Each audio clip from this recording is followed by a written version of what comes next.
न किसी वली की है जुस्तजू, न है ख्वाजेगा की तलाश।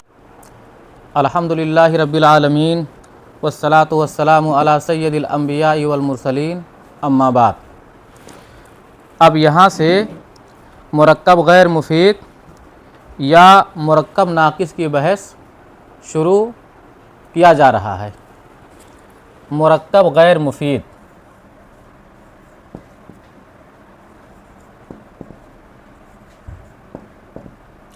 या मुरक्कब नाकिस। मुरक्कब गैर मुफीद या मुरक्कब नाकिस की चार किस्में हैं। पहली किस्म है मुरक्कब इज़ाफ़ी।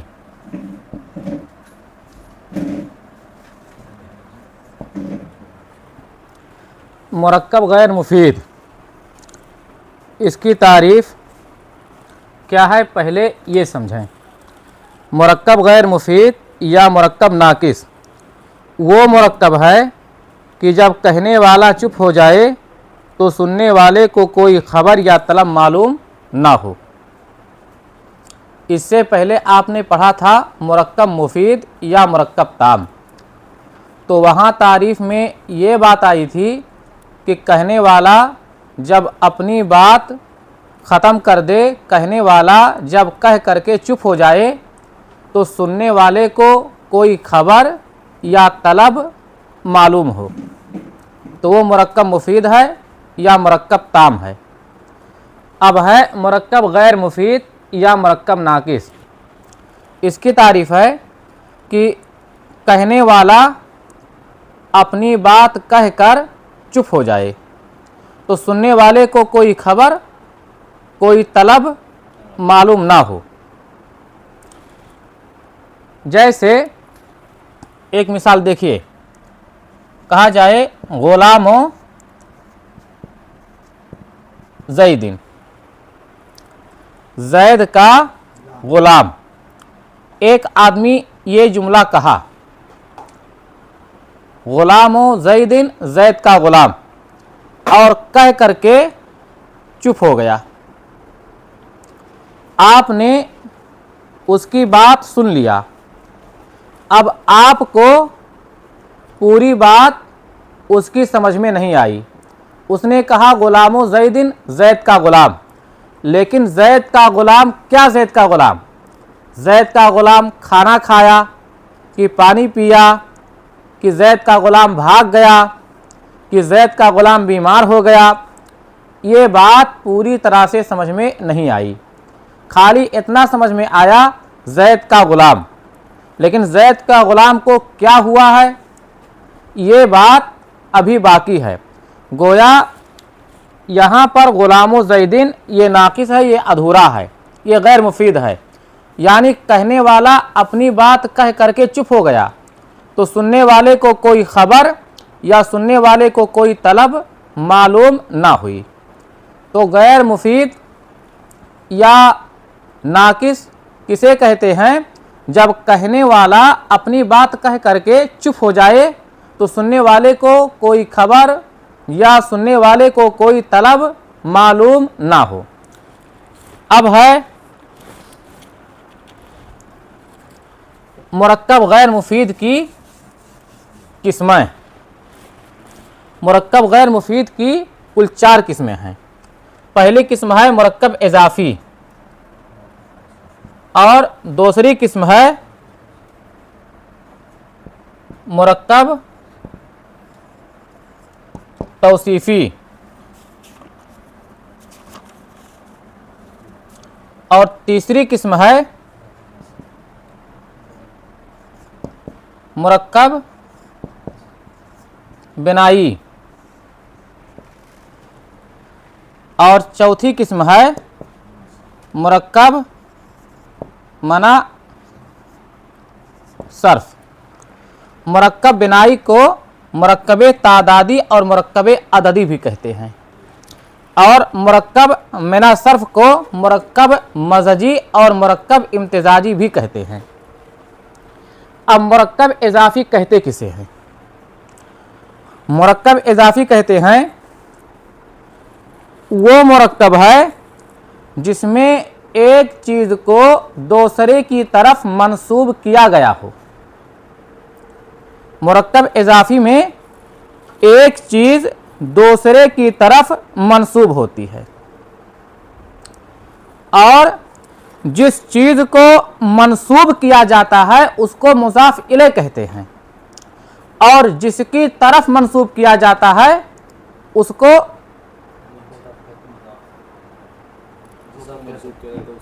वीडियो गड़बड़ हो गई। देखो, जिस चीज को मंसूब किया जाता है वो मुज़ाफ होता है और जिसकी तरफ मंसूब किया जाता है वो मुज़ाफ इलैह होता है। इतनी बात समझे? तो मुरक्कब इजाफी की तारीफ क्या है?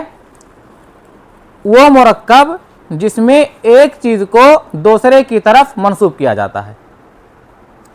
अब जिस चीज को मंसूब किया जाता है वो मुज़ाफ कहलाता है और जिसकी तरफ मंसूब किया जाता है वो मुज़ाफ इलैह कहलाता है। गोया मुरक्कब इजाफी के दो अज्जा हैं, एक को कहा जाता है मुज़ाफ और एक को कहा जाता है मुज़ाफ इलैह। अब इसकी पहचान क्या है? इसको समझने के लिए अरबी के बजाय आप उर्दू से समझिए, तो उर्दू से समझना आपके लिए थोड़ा आसान होगा। जैसे उर्दू का एक मुरक्कब लिखिए, हामिद की टोपी। तो देखो, एक चीज याद रखो, उर्दू में मुज़ाफ इलैह पहले आता है और मुज़ाफ बाद में आता है और उर्दू में जब मुरक्कब इजाफी होता है तो बीच में का, के, की, इन तीन में से कोई एक रहता है और जब अरबी बनाओगे तो का, के, की, इनकी अरबी नहीं आएगी। उर्दू में मुज़ाफ इलैह पहले होता है और मुज़ाफ बाद में होता है। अब जब अरबी बनाओगे तो मुज़ाफ पहले हो जाएगा और मुज़ाफ इलैह बाद में हो जाएगा। अब जैसे देखो, यहाँ उर्दू है हामिद की टोपी, तो यहाँ हामिद है मुज़ाफ इलैह, क्योंकि उर्दू में मुज़ाफ इलैह पहले आता है और टोपी ये मुज़ाफ है, उर्दू में मुज़ाफ बाद में आता है। और की को हरफ़े इजाफत कहते हैं और जब अरबी बनाओगे तो इसकी अरबी नहीं आएगी। जब इसकी अरबी बनाओगे तो ये मुज़ाफ पहले हो जाएगा और ये मुज़ाफ इलैह बाद में हो जाएगा। इतनी बात समझ में आई सबको? अब दूसरी बात, मुज़ाफ पहले हो जाएगा और मुज़ाफ पर अलिफ लाम नहीं आता है और मुज़ाफ पर तनवीन नहीं आती है। मुज़ाफ पर एक सूरत में अलिफ लाम आता है, वो आगे चल करके आपको बताएंगे। अभी तुम्हारी किताब में जितना दिया है उतने ही पर इक्तफा करो। तो मुज़ाफ पर अलिफ लाम नहीं आता है और मुज़ाफ पर तनवीन नहीं आती है। तीसरा, मुज़ाफ से पहले अगर कोई आमिल ना हो तो मुज़ाफ पर हमेशा रफ़ा होता है, एक पेश होता है।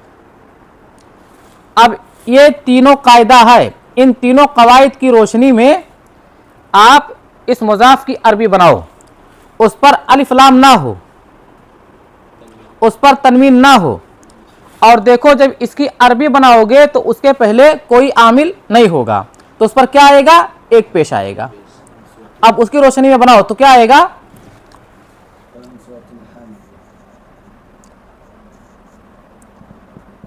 कलन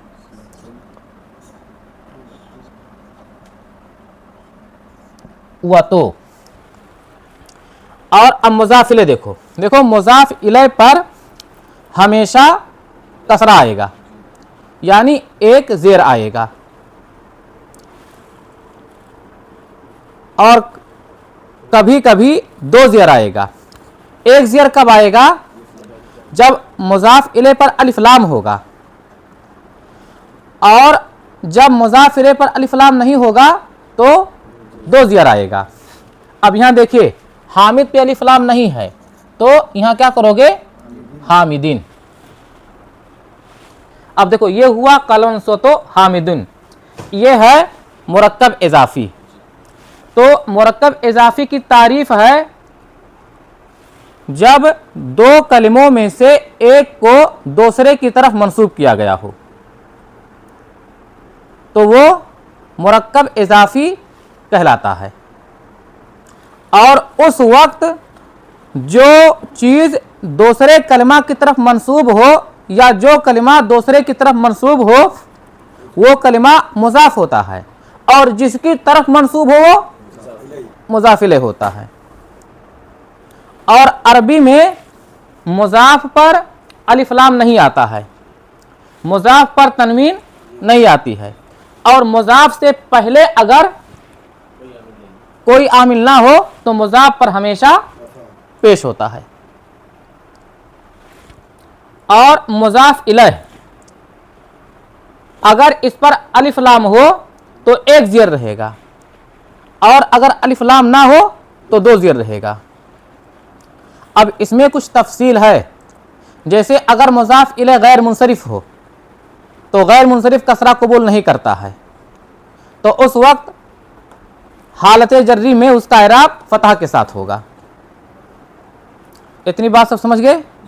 ऐसे ही मुज़ाफ यहाँ वाहिद है, लेकिन अगर मुज़ाफ तस्निया हो या जमा मुज़क्कर सालिम हो तो उसका नून गिर जाएगा। जैसे आप देखिए कलन स्वतुन की तस्निया कलन स्वतवाने, वताने। अब आप कहा जाए कि कलन स्वताने हामिदीन, तो अब देखो कलन स्वताने को आप यहाँ पर मुज़ाफ बनाए और हामिद को मुज़ाफ इलैह, तो तस्निया की इजाफत जब होगी तो नून गिर जाएगा तो होगा कलन स्वता हामिदीन। फिर ऐसे आप जमा मुज़क्कर सालिम बनाएं मुस्लिमूना और यहाँ कर दीजिए अल हिंद। देखो मुज़ाफ इलैह यहाँ पर अलिफ लाम के साथ आया है तो अब यहाँ पर देखो एक ही ज़ियर है। अब यहाँ जमा मुज़क्कर सालिम को जब आप मुज़ाफ बना रहे हैं तो इजाफत के वक्त जमा मुज़क्कर सालिम का नून गिर जाएगा। ये चीज़ भी आगे चल करके आएगी। तो खुलासा क्या निकला, मुरक्कब इजाफी वो है जिसमें दो कलमे हो और एक को दूसरे की तरफ मंसूब किया गया हो। जिसको मंसूब किया गया हो वो मुज़ाफ होता है, जिसकी तरफ मंसूब किया गया हो वो मुज़ाफ इलैह होता है। और जब आप अरबी बनाएंगे तो मुज़ाफ पहले होगा और मुज़ाफ इलैह बाद में होगा, और जब उसका उर्दू तर्जमा करेंगे तो मुज़ाफ इलैह पहले होगा और मुज़ाफ बाद में होगा। और उर्दू तर्जमा में का, के, की, इन तीन में से कोई एक बीच में आएगा। इतनी बात समझे। अब जब आप अरबी बनाएंगे तो मुज़ाफ कभी वाहिद होगा या जमा मुकस्सर होगा या तस्निया होगा या जमा मुज़क्कर सालिम होगा। अगर वाहिद होगा या जमा मुकस्सर होगा तो मुज़ाफ पर एक पेश होगा, उस पर अलिफ लाम नहीं आएगा, और अगर उसके पहले कोई आमिल ना हो तो उस पर एक पेश होगा। बात समझ लिए। मुज़ाफ इलैह, मुज़ाफ इलैह हमेशा हालत जर्री में होता है। अब अगर अलिफ लाम होगा उस पर तो एक ज़ियर होगा और अलिफ लाम नहीं होगा तो दो ज़ियर होगा। लेकिन अगर गैर मुनसरिफ होगा मुज़ाफ इलैह तो उस पर ज़ियर नहीं आएगा, बल्कि हालत जर्री में उस पर फतहा रहेगा। इतनी बात समझे। अब पूरे की मिसाल दे करके यहाँ इसलिए नहीं समझाया जा रहा है कि ये चीज़ आगे चल करके जब आएगी तो वहाँ पर ये चीज़ मज़ीद वजाहत के साथ समझाई जाएगी। यहाँ जितना दिया है खाली उतना ही हम समझते हैं। अब आज का दर्स हम यहीं पे ख़त्म करते हैं। इंशाअल्लाह आगे अगले दर्स के साथ मिलेंगे।